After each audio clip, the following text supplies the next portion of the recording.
শুনুন, এই আলোচনাটা এখনো আমাদের ক্যাবিনেটে হয়নি।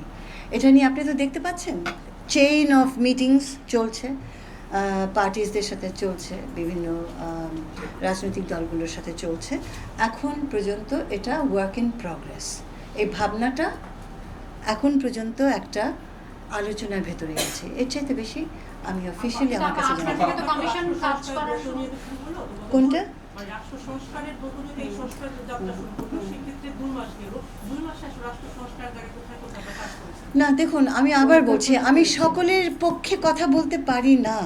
আমি আমারটার পক্ষে বলতে পারি, এবং আমাদেরটার পক্ষে আমি যেটা বলেছি, আমরা সংস্কারকে মাথায় রেখেই কিন্তু দেখুন, কোনো মন্ত্রণালয়ে আমার কোনো মনিটরিং সেল নাই। এটাই তো একটা বিরাট পরিবর্তনের জায়গা।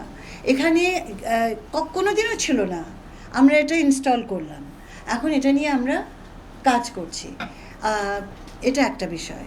আরেকটা বিষয় হচ্ছে, সার্বিকভাবে প্রত্যেকটা মন্ত্রণালয়ের কিন্তু অনেক টানাপোড়েন আছে, যে কী বলে, আমাদের অ্যাডমিনিস্ট্রেটিভ সিস্টেমের ভেতরে। তো সেগুলো কিন্তু আমরা হ্যান্ডেল করছি। পুরাতন যারা ছিলেন সকলেই তো চাইছেন না যে আমরা খুব এফিশিয়েন্টলি কাজ করি, আমরা সেটার সম্মুখীনও হচ্ছি।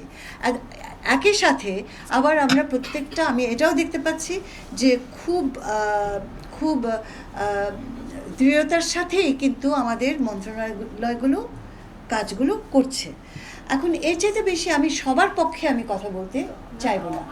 একটি বিষয়, মানে 2 মাস হলো, মানে প্রশাসনে আপনারা কোনো অস্থিরতা পাচ্ছেন কিনা?